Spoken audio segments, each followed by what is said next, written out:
qu'on a une culture, nous, françaises, de la punition. Et on pense que c'est normal. Pourquoi est-ce qu'on exclut un enfant de l'école ?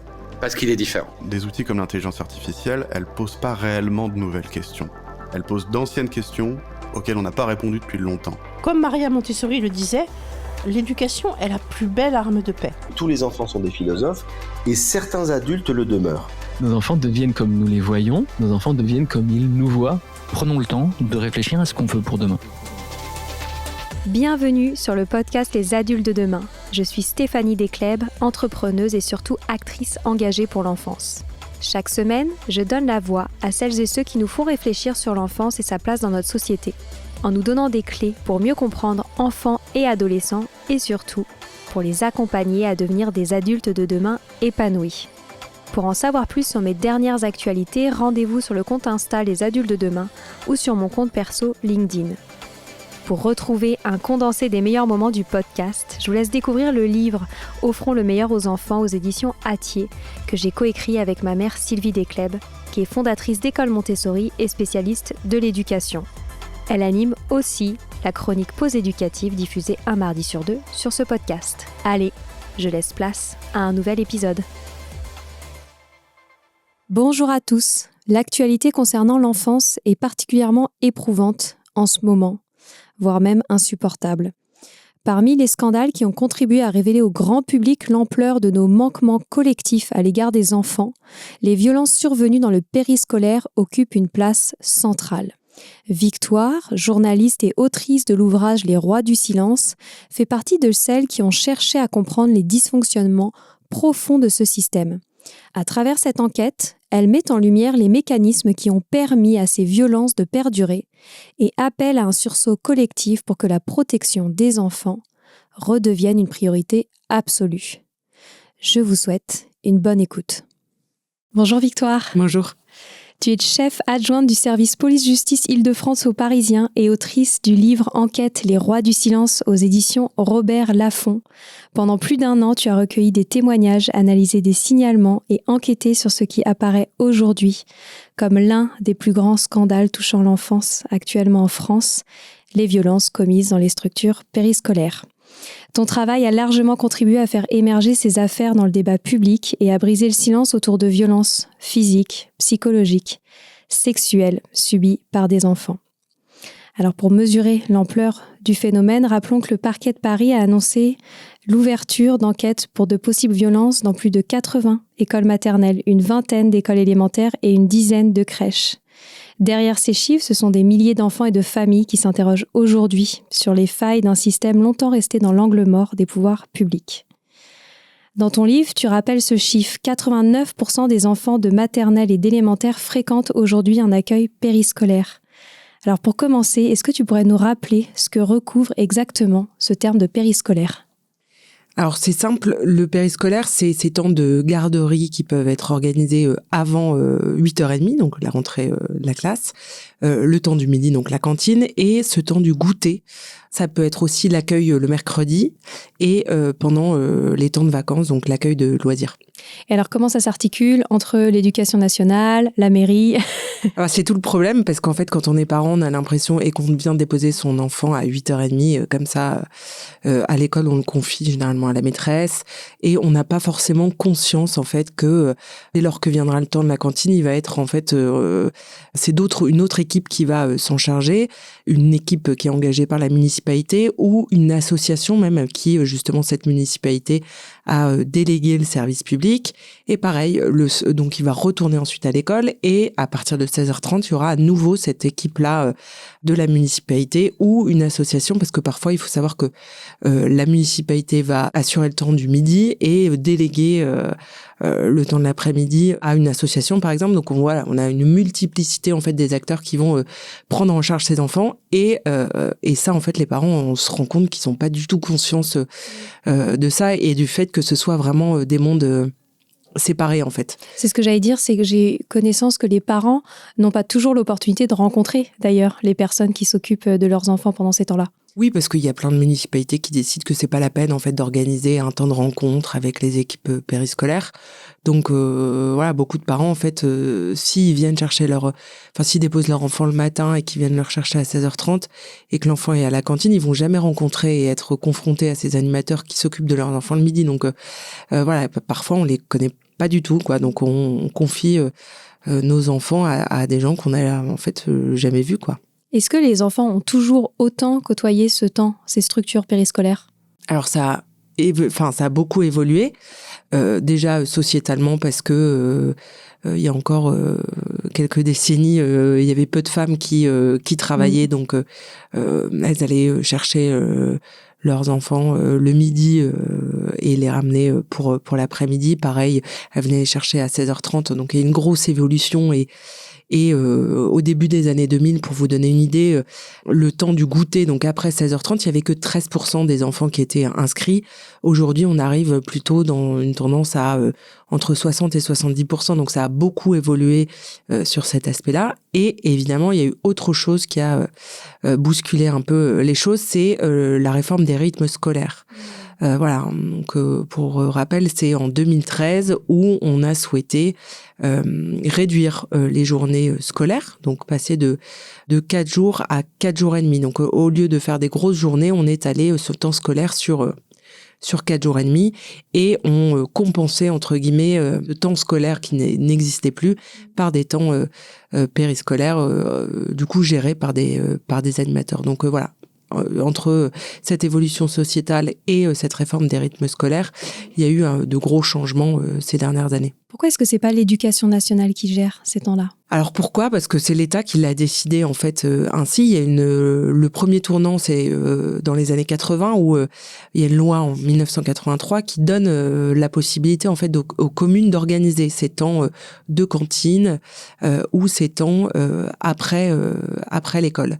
Et si auparavant les municipalités avaient l'habitude de laisser la possibilité aux enseignants de participer à ces temps, là aussi il y a une évolution, c'est-à-dire que aujourd'hui, les enseignants ont plus vraiment besoin. Avant, c'était peut-être un complément de salaire, etc. Sauf qu'il y a eu une évolution aussi de ce côté-là et sociologiquement, les enseignants d'aujourd'hui sont plus CSP+ qu'ils n'étaient auparavant et donc ils ont plus forcément besoin de ce complément de salaire, donc ils vont moins s'investir. Et il y a une autre raison aussi, c'est la réforme d'Arcos en 2008 où en fait on a supprimé le temps d'école le samedi matin et on a obligé en revanche les enseignants à donner des cours aux enfants en difficulté et c'était soit le midi, soit le soir. Donc en fait, de fait, non plus les enseignants n'avaient plus la possibilité de participer à ces temps. Donc on a vu les enseignants qui se sont un peu désengagés de ces temps périscolaires et les municipalités qui ont eu recours à des animateurs de manière beaucoup plus récurrente. Alors tu t'es intéressée à ces structures périscolaires, notamment pour enquêter sur ce qui se passait en termes de violence à l'égard des enfants. Donc quand on parle de violence et de périscolaire, on parle de quoi comme type de violence exactement ? En fait, il y a beaucoup de violences. C'est vrai que ces derniers mois, on a beaucoup focalisé sur les violences sexuelles dans le périscolaire et notamment à Paris. En réalité, heureusement, ça reste une partie infime, même si voilà, c'est évidemment pas à négliger. C'est pas mon discours, c'est pas de dire que c'est une partie infime, mais enfin que c'est négligeable. Mais voilà, il y a aussi une grosse partie qui concerne des violences qu'on appelle éducatives, donc des animateurs qui auront peut-être le sentiment de bien faire et juste de participer à l'éducation de ces enfants en les punissant, mais en ayant recours à des punitions qui sont pas du tout adaptées, comme des cris, des humiliations, un enfant qui va être mis dans une salle et on va éteindre la lumière. Voilà, ils vont considérer que ça pose pas de problème et ça fait partie en fait. Ça peut faire partie de l'éducation, alors que non, en réalité, c'est clairement des violences. Donc voilà, il y a violences sexuelles, physiques et évidemment psychologiques. Qu'est-ce qui explique que ces pratiques éducatives soient encore autant utilisées auprès de ces populations d'animateurs ? Il y a deux raisons, à mon sens. La première, c'est qu'en France, il n'y a pas de sensibilisation suffisante, justement, à l'importance de bannir, en fait, cette violence éducative. Il y a la loi qu'on a surnommée la loi anti-fessée qui a été votée en 2019, qui interdit effectivement toutes ces pratiques-là dont je viens de parler, mais il n'y a pas eu cette campagne de communication et de sensibilisation pour expliquer aux parents pourquoi en fait il fallait absolument bannir ces méthodes-là. Donc voilà, il y a déjà ce problème en France qui existe, et par ailleurs, dans le cas de l'animation, il y a surtout des animateurs qui seront pas formés, notamment à cette question de la violence éducative. Pourquoi est-ce que la crise des violences dans le périscolaire a éclaté aujourd'hui ? Qu'est-ce qui explique que voilà, il y a eu ce scandale, cette polémique-là dans les médias ? Je pense qu'il y a plusieurs raisons. La première, c'est que on a beaucoup parlé d'un MeToo des enfants. En réalité, pour moi, le terme n'est pas adapté dans le sens où c'est pas une libération de la parole des enfants. Les enfants, en réalité, ils ont toujours parlé, ils ont toujours raconté si ça se passait mal, s'ils trouvaient un animateur pas gentil ou s'ils avaient été victimes de violences, ils l'ont toujours raconté. Nous, c'est la capacité des parents à entendre justement ce qui est raconté qui a évolué.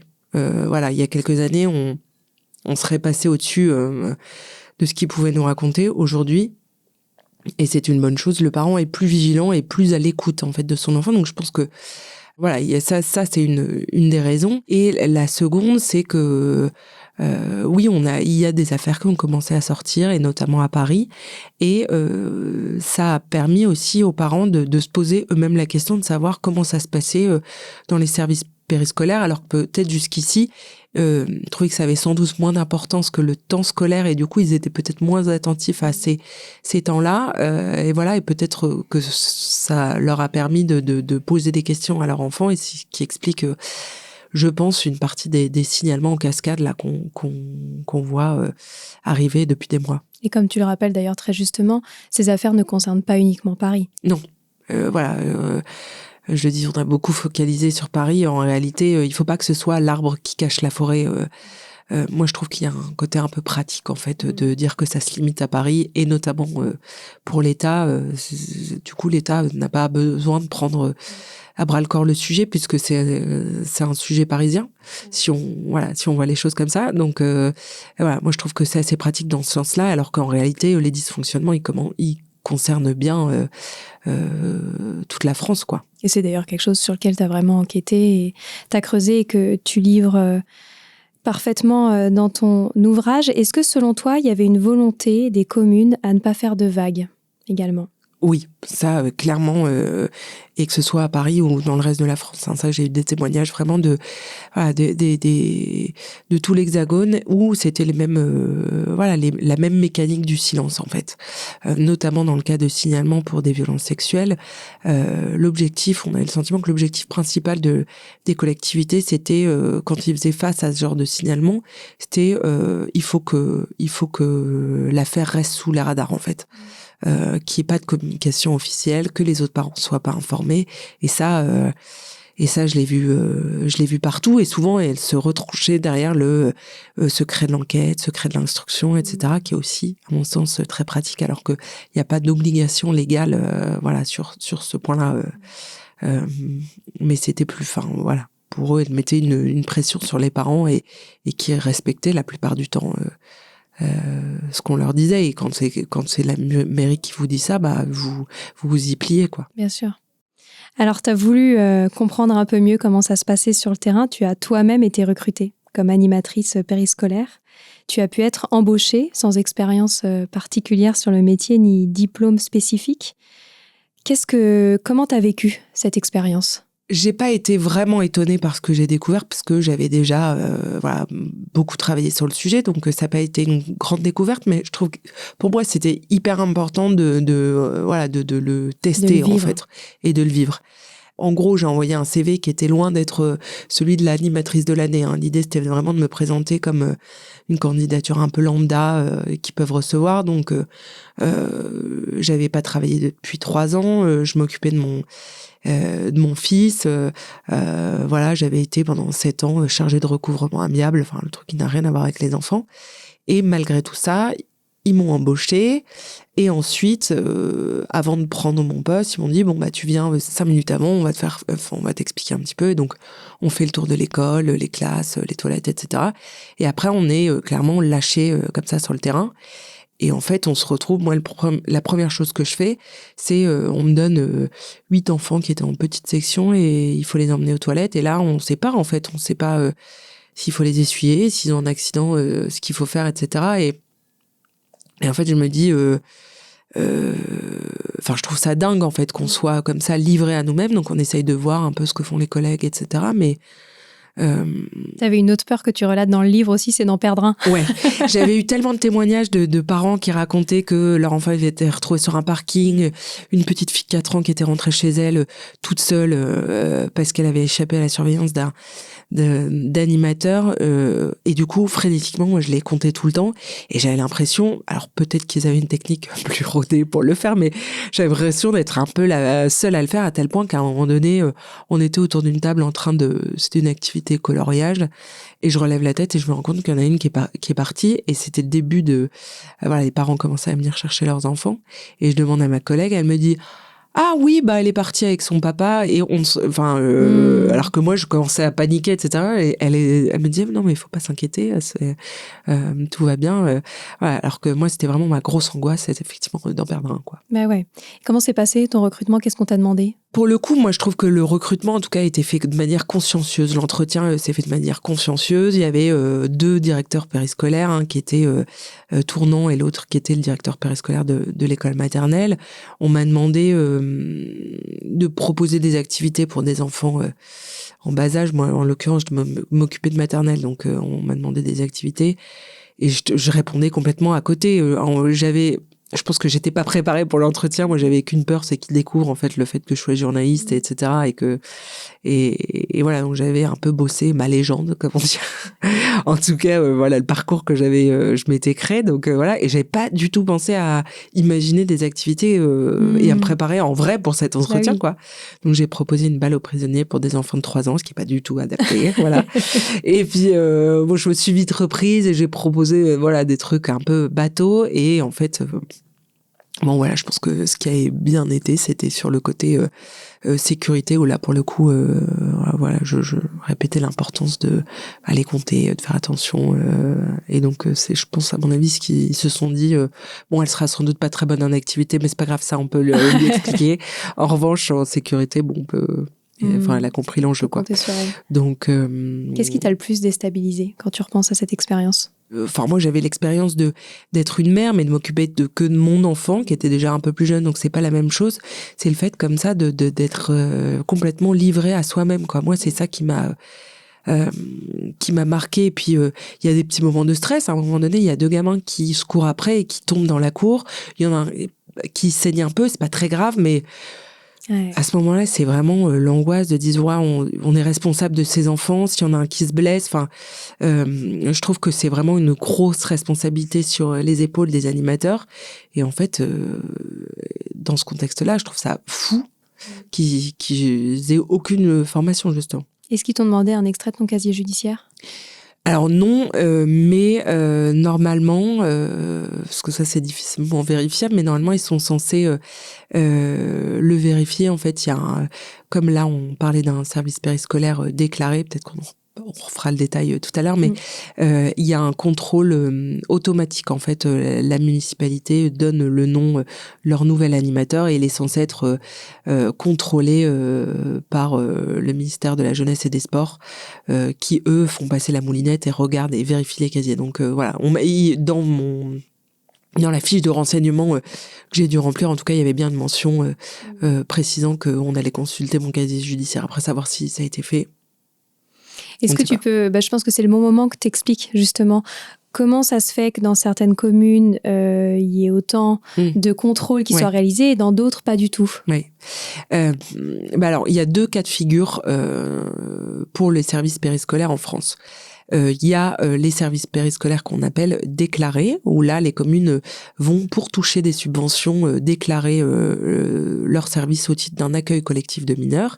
Et ces communes-là, elles seront soumises à un tas de normes, c'est-à-dire un taux d'encadrement imposé, des diplômes imposés pour une partie de l'équipe d'animation et le contrôle obligatoire des casiers judiciaires.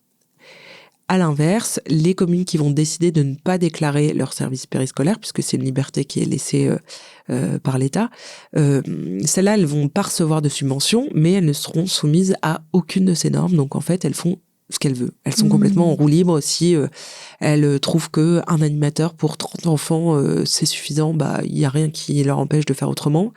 Si elles décident d'aller recruter que des animateurs sans diplôme, rien ne les empêche de pas le faire. Et elles n'ont même pas l'obligation de contrôler leur casier judiciaire. Ce qui veut pas dire qu'elles ne le font pas, puisque j'imagine qu'il y en a beaucoup qui ont le sens de cette responsabilité-là, mais en fait, il y a aucun contrôle. Et a posteriori, une fois que ces services, du coup, on va appeler des services de garderie, il y aura zéro contrôle, à l'inverse des communes dans lesquelles les services périscolaires sont déclarés, où il y a une espèce de autorité tutelle qui est le ministère de la Jeunesse et des Sports qui, de manière, on va pas dire régulière parce que c'est a priori une fois tous les 10 ans, va contrôler les services périscolaires de ces communes-là. Est-ce qu'on les connaît, les communes qui déclarent ou pas à l'État ?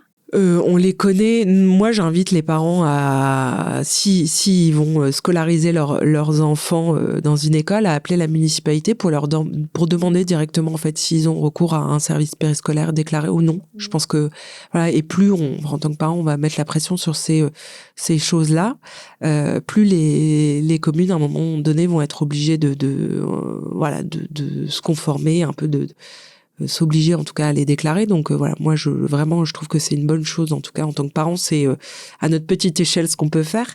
Dans les services déclarés, il y a par exemple la ville de Paris, malgré toutes les affaires, c'est bien un service périscolaire déclaré, donc on peut alors qu'on a beaucoup pointé du doigt les dysfonctionnements qui existent, on peut imaginer aussi les dysfonctionnements qui peuvent exister dans celles où il n'y a pas du tout de déclaration. Alors comment expliquer par exemple à Paris, qui déclare, qui est censé contrôler, qu'il y a eu autant de dysfonctionnements? Parce que en fait, l'État aussi permet de recruter des animateurs qui sont pas diplômés, même dans ces services-là. Donc il y a, on est même pas suffisamment exigeant dans ces services-là. Donc on a vu recruter des animateurs absolument qui avaient déjà été signalés. Ouais, qui avait déjà été signalé. Alors, le problème de Paris, c'est qu'en fait, il n'y avait pas de fichier jusqu'à il y a quelques mois, il n'y avait pas de fichier commun entre les différentes circonscriptions d'arrondissement des affaires scolaires, donc ce qu'on appelle les CASP pour les parents parisiens, ils savent ce que c'est. Il n'y avait pas de fichier commun, donc c'est-à-dire un animateur qui faisait l'objet d'un signalement pour des violences sexuelles dans le 10e arrondissement. S'il était suspendu à ce titre-là, il pouvait tout à fait aller postuler dans une autre circonscription, dans une autre CASP, et là il était embauché sans que cette CASP-là ait connaissance de ses antécédents dans un arrondissement voisin. Et c'est ce qu'on a vu là il y a pas longtemps dans le Parisien. On a fait des articles sur une affaire exactement comme ça, où il y avait un animateur qui avait été quand même interpellé au sein d'une école du 10e arrondissement suite à une plainte pour agression sexuelle sur une enfant de 10 ans. Et 2 ans après, même pas, 1 an et demi après, on le retrouve mis en examen dans une autre affaire de violence sexuelle dans une école, cette fois du 12e arrondissement. Donc oui, il y a eu des gros manquements. Ouais. Aujourd'hui, c'est plus le cas, parce que le fichier de suivi a été mis en place, mais il a fallu toutes ces affaires-là pour que cette décision soit prise. Et avant cette affaire-là, qu'est-ce qui se passait quand il y avait des signalements ? Qu'est-ce qui se passait ? C'est ce qu'on disait tout à l'heure. En fait, personne n'en parlait. Moi, j'ai été choquée au départ de cette enquête. En fait, je me suis dit, bon, l'idée, moi, terrain de jeu, si je puis dire. En tout cas, je suis journaliste police-justice du service Île-de-France, donc mon terrain de jeu, c'est censé être notamment la capitale. Donc je m'étais dit, il y a un vrai sujet sur les violences sexuelles dans le milieu scolaire. Et mon objectif était de faire un peu la cartographie des écoles parisiennes qui avaient été touchées par des affaires dans les 5 dernières années. Donc, le premier réflexe, c'est on va appeler les fédérations de parents d'élèves, etc. Et en parlant avec les parents d'élèves, je me suis rendu compte que ils étaient incapables de faire un historique de ces affaires-là, alors qu'ils sont censés être les premiers au courant. Ah oui. Donc on avait des parents qui me disaient oui, effectivement dans cette école-là, on a entendu parler de quelque chose, mais on n'a pas trop d'infos. Et ça, c'est il y a 2, 3, 4, 5 parents qui me disent ça et on se rend compte qu'en fait, oui, les mairies d'arrondissement n'ont jamais communiqué sur ces affaires-là, donc elles sont toujours restées souterraines. Et aujourd'hui, en fait, ça explose un peu. Et aujourd'hui, et nous, on a contribué aux Parisiens à faire ça et à documenter semaine après semaine ces affaires-là qui jusqu'ici étaient passées sous silence.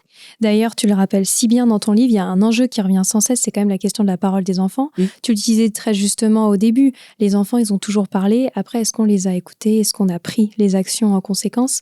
Il y a quand même ces chiffres qui sont assez fous et donc je me permets de les citer. Selon une revue de littérature de la Civise, seuls 5% des accusations d'enfants seraient mensongères. Pourtant, les condamnations restent extrêmement rares. On est seulement sur 3% des agressions sexuelles ou viols qui aboutissent à une condamnation. Comment est-ce qu'on explique un tel décalage entre la parole recueillie des enfants et les suites judiciaires ou administratives ? Aujourd'hui, c'est difficile de condamner quelqu'un sur la parole de l'enfant. Voilà, c'est un fait. Il faut que cette parole-là soit recueillie de manière scrupuleuse. Il y a des protocoles qui ont été mis en place, notamment, je l'évoque dans le livre, le protocole Licht, qui est une technique en fait d'audition à laquelle sont formés une partie des policiers, malheureusement une trop infime partie, même à la brigade de protection des mineurs, qui est le service de la police judiciaire parisienne spécialisée dans ces affaires-là. Tous les policiers sont pas formés à cette technique, donc ça donne un peu une idée, alors que c'est censé être la crème de la crème des policiers en cette matière-là.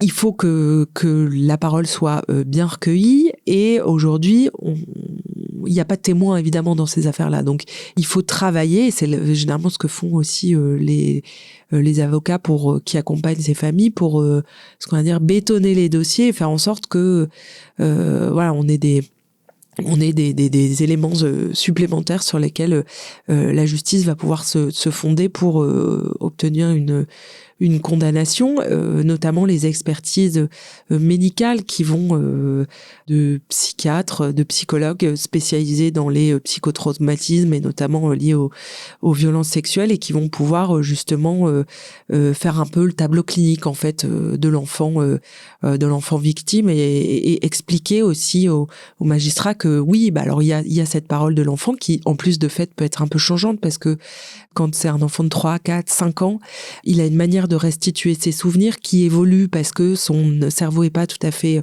il a pas fini évidemment de se développer. Donc la restitution de ses souvenirs va être très différente de la manière dont on va restituer,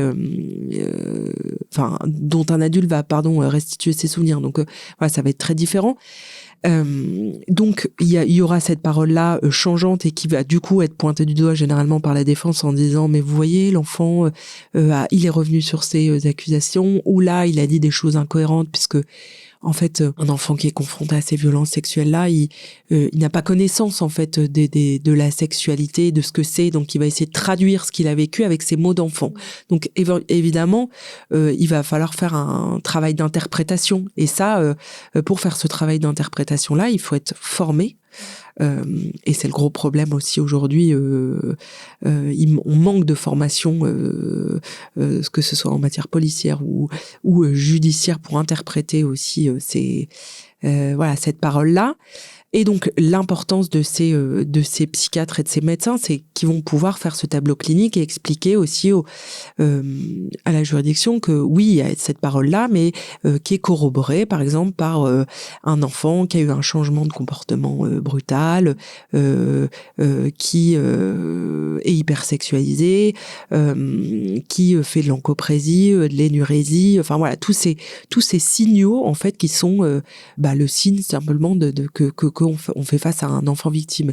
Et c'est des dossiers qu'il faut entre guillemets bétonner aujourd'hui pour obtenir une condamnation. Donc voilà, c'est ce qui explique aussi en partie le fait qu'on ait si peu de condamnations aujourd'hui, c'est que c'est des dossiers pas simples et sur lesquels il faut beaucoup travailler et voilà. Mais peut-être que les choses vont changer parce que tu l'as rappelé dans ton livre, la jurisprudence Rezé. Oui. Pourquoi elle est importante ? Alors, à voir si ce sera une jurisprudence, puisque pour rappel, l'animateur incriminé, c'est une affaire qui se passe du côté de Nantes, donc dans la commune de Rezé. C'est un animateur qui a été poursuivi pour 12 agressions sexuelles sur des enfants et qui a été effectivement condamné en janvier dernier, mais il a fait appel de sa décision. Donc là, il reste présumé innocent. Mais ce qui est assez exceptionnel dans la décision du tribunal de Nantes, c'est justement ce que je disais, le fait que voilà, c'est un dossier qui est quasiment que basé sur la parole de l'enfant. Alors, évidemment, il y a eu aussi des collègues de cet animateur qui ont pointé du doigt le fait qu'il était trop proche des enfants, etc. Il y a eu un certain nombre de témoignages qui ont permis aussi de solidifier les accusations des enfants. Mais on s'est beaucoup basé pour obtenir la condamnation de cet animateur sur justement ces expertises médicales qui viennent corroborer encore une fois les dénonciations de ces enfants. Et la justice a donc reconnu l'animateur coupable. Alors il y avait 13 parties civiles au départ, il a été reconnu coupable uniquement pour 12 d'entre elles. Et encore une fois, il a fait appel. Donc on va voir ce que ça donne. A priori, il y aura un procès en appel qui sera prévu en 2027 à Rennes. Donc on va voir si on pourra parler de jurisprudence. Il y a quelque chose dont on n'a pas parlé, c'est l'enjeu aussi de la précarité du métier d'animateur. Et je pense que c'est important de le rappeler aussi. Parmi tous les dysfonctionnements de ce système, il y a quand même les conditions de travail des animateurs et des animatrices. Oui, en fait, si aujourd'hui il y a ces dysfonctionnements, c'est aussi à cause de ça, en fait.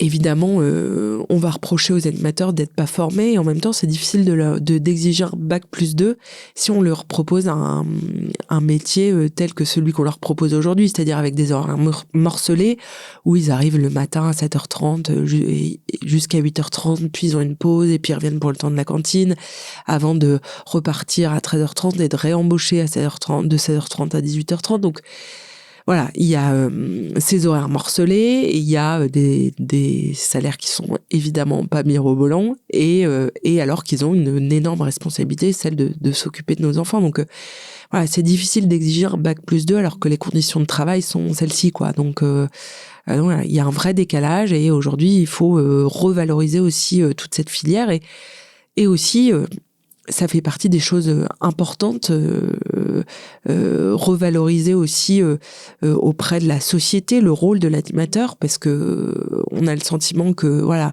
autant les enseignants c'est important, ils participent à l'éducation des enfants, mais au même titre les animateurs participent à l'éducation en fait des enfants, et je l'ai vu pendant mon immersion, ils n'hésitent pas à redire aux enfants qu'il faut dire merci, s'il te plaît, pour les tout petits, les aides à l'autonomie, en fait, à la cantine.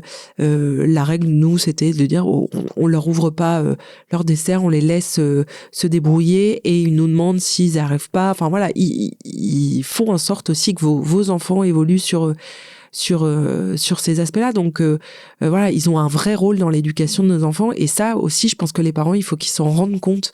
On parlait tout à l'heure du fait que les parents rencontraient pas forcément les équipes périscolaires, etc. Oui, mais il y a des municipalités qui organisent des rencontres avec ces équipes-là, et j'ai eu beaucoup de retours de municipalités qui disent bah oui, on les organise, mais en fait on se retrouve avec 2 ou 3 parents, quoi. C'est un peu comme voilà, quand vous avez des réunions parents-prof où on va pas aller voir le prof de sport parce que c'est pas très intéressant, c'est pas important. Enfin, voilà, il faut Enfin, c'est important de reconnaître aussi le rôle Bien sûr. de ces professionnels. Alors quand on est parent, comment est-ce qu'on ne cède pas à la panique face à toutes ces affaires de violence dans le périscolaire ? Ouais, c'est pas facile parce que là, en plus, c'est au cœur de l'actualité, donc forcément, on se pose la question. Moi, j'ai échangé avec beaucoup d'animateurs dans le cadre de cette enquête et je les ai vus, ces animateurs qui sont passionnés et qui aiment leur travail et qui s'occupent très bien des enfants. Donc voilà, il y en a plein et j'ai vraiment la conviction qu'ils sont d'ailleurs majoritaires. Donc il faut, pour moi, continuer à leur faire confiance, mettre la pression, comme on le disait, sur les municipalités, parce qu'en fait, c'est plutôt le système qui est responsable aussi, de tout ça. Donc, demander justement aux municipalités, si elles déclarent leur service périscolaire, montrer qu'on est présent. Voilà, ça participe aussi à cette petite pression qu'on peut mettre en tant que parent et qui peut s'avérer un peu efficace pour faire changer les choses. Et pour passer à la panique, moi je pense que c'est important d'être informé de comment ça se passe et ça permettra d'être mieux armé. Je pense que la connaissance, c'est vraiment la solution là pour essayer d'être justement armé face à cette situation. Parmi toutes ces connaissances, tu as donné quelques exemples de symptômes, de signes qui peuvent un peu nous alerter chez les enfants. Tu as parlé de changement de comportement, d'hypersexualisation. Est-ce qu'il y en a d'autres sur lesquels il faut être vigilant ? Oui, alors pour le coup, je dédie un chapitre entier à cette question-là dans le livre. Et évidemment, quand j'en parle avec des parents, c'est la première chose qu'ils me disent « Mais oui, mais moi, mon enfant, il a changé un peu de comportement. » Pour les tout petits, on parle des enfants de 2 ans et demi, 3 ans, qui peuvent être en proie effectivement à des crises de colère, etc. En réalité, on ne parle pas des mêmes crises de colère que celles d'un enfant de 2 ans et demi qui va se rouler par terre parce que vous avez, je sais pas... pas acheté le cadeau qu'il voulait. Voilà. Ou vous avez servi le verre d'eau alors qu'il fallait que ce soit lui qui se serve lui-même un verre d'eau. Enfin voilà, c'est pas du tout les mêmes crises de colère. C'est des crises très fortes. L'enfant est incalmable, il s'épuise tellement il a pleuré, il finit par s'endormir. L'hypersexualisation, c'est pas un enfant qui va vous faire un bisou sur la bouche parce que ça aussi, on m'a posé la question. Non, c'est un enfant qui va toucher les parties intimes, mettre des jouets dans les fesses. Enfin voilà, c'est des choses qui sont très marquantes, quoi. Donc c'est pour ça, faut pas céder à la paranoïa à chaque changement un peu minime, en tout cas chez son enfant, se dire que voilà, c'est signe qu'il a été victime de violence. Mais à mon sens, je pense qu'il est important de connaître ces signaux. On a parlé de l'encoprésie, de l'énurésie. Voilà, ça fait partie des éléments pour le coup qui sont revenus dans beaucoup de témoignages de parents que j'ai recueillis. Voilà, il y a toute une liste. Un enfant qui du jour au lendemain dormait très bien et du jour au lendemain fait des terreurs nocturnes. Ça durait 20 minutes pour aller le coucher et puis au bout de 3 heures, il s'endort toujours plus. Enfin voilà, c'est tout ça ou alors un enfant qui va s'éteindre. Enfin, alors qu'il était plein de vie jusqu'ici, c'est des changements notables vraiment du comportement et je le reprécise parce que il faut pas encore une fois tomber dans la paranoïa et surinterpréter les signes. Et voilà, encore une fois, il y a toute une liste que je développe dans le bouquin. Et en même temps, ce qui n'est pas évident aussi, c'est quand on voit les chiffres, on parle de 3 enfants par classe victimes d'agressions sexuelles. Donc en effet, il est important de rester vigilant sans tomber non plus dans une suspicion permanente de tous les adultes qui, pour une grande partie, font très bien leur travail. Tu as également mis en lumière dans ton ouvrage le travail formidable de l'association SOS Périscolaire et vous portez ensemble plusieurs propositions de réforme. Quelles sont selon toi les mesures prioritaires ? T'en as parlé, t'en as évoqué déjà quelques-unes. Est-ce qu'il y en a d'autres qui te semblent vraiment importantes pour changer ce système défaillant ? À mon sens, c'est vraiment, on l'a dit, mais je pense que c'est vraiment le chantier numéro 1, c'est plus permettre aux communes de faire ce qu'elles veulent. En fait, ça, c'est vraiment, et c'est la responsabilité de l'État, et c'est à l'État de prendre en charge ce chantier-là, donc voilà, encadrer beaucoup plus, parce que je l'ai pas dit tout à l'heure, mais ça concerne 39% des communes. C'est énorme. On arrive même à 46% pour des communes qui déclarent une partie de leur service périscolaire. Donc c'est quasi une commune sur 2. Donc voilà, pour moi c'est le chantier numéro 1. Ensuite, il faut fluidifier la communication entre l'éducation nationale et ses équipes périscolaires, puisqu'aujourd'hui, on le disait tout à l'heure, mais en gros, c'est 2 milieux qui travaillent chacun dans leur coin et il n'y a pas de transmission d'informations. Et il faut en fait organiser ces temps d'échange entre ces 2 secteurs qui cohabitent aujourd'hui en fait dans les écoles et mais qui ne communiquent pas. Donc voilà, ça fait partie... Tu parles en effet de rétablir une véritable communauté éducative. Oui, c'est un terme qu'on utilise depuis des années et des années, en fait, mais qui n'existe pas, même pas au sein des écoles. Donc voilà, c'est vraiment un des chantiers aussi à prendre en compte. Et après, la formation sur les violences éducatives, quoi, qui est, à mon sens, indispensable. Et ça concerne le secteur de périscolaire, mais pas que. Faut pas croire que l'éducation nationale est forcément épargnée par tout ça. Mais voilà, en tout cas, ça c'est pour moi, à mon sens, les 3 priorités. Et après, il y a des choses très concrètes qui peuvent être mises en place. Et ça, le collectif, le met bien en avant. Et ils ont notamment beaucoup travaillé auprès de la ville de Paris, justement, et dans l'élaboration de nouvelles mesures à prendre pour que les choses évoluent dans le bon sens. Finalement, qu'est-ce que cette crise du périscolaire révèle de la place que nous accordons aux enfants dans la société ? 2 choses. Je trouve qu'on va prendre le côté positif. C'est-à-dire qu'aujourd'hui, on voit que le sujet a beaucoup émergé dans les médias. Donc c'est signe qu'aujourd'hui, c'est quelque chose qui nous alerte, alors que ces dernières années, ça n'a pas forcément été le cas. On parlait tout à l'heure de notre faculté en tant qu'adulte à entendre plus nos enfants. Donc je pense que voilà, il faut le voir de manière positive, où c'est en fait l'adulte est en train de se dire oui, il y a un vrai problème, nos enfants souffrent, et ils prennent le sujet au sérieux. Donc voilà, ça c'est une chose, mais ça montre aussi qu'il y a encore énormément de travail à faire.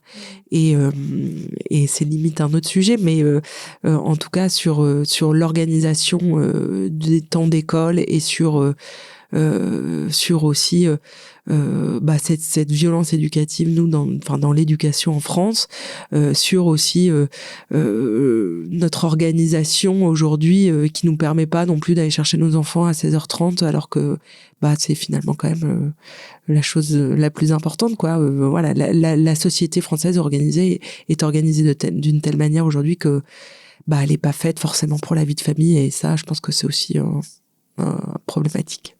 C'est certain. Et si rien ne change, quel risque est-ce qu'on prend collectivement pour la génération qui grandit aujourd'hui ?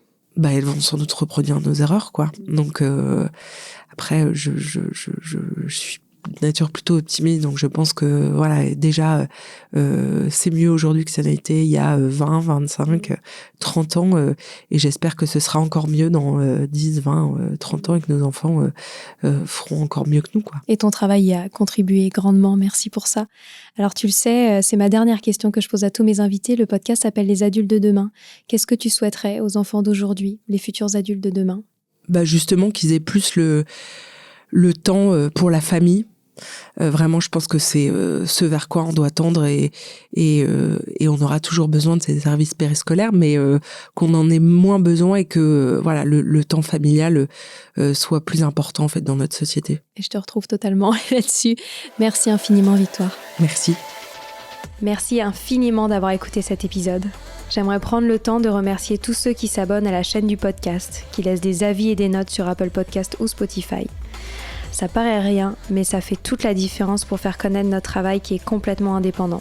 Pour me retrouver, je vous rappelle que vous pouvez aller sur le compte Instagram des Adultes de Demain ou sur mon compte LinkedIn perso. N'hésitez pas à me partager vos retours sur cet épisode ou sur le podcast en général. Ça fait tellement du bien de vous lire. Je vous dis à très bientôt pour un nouvel épisode.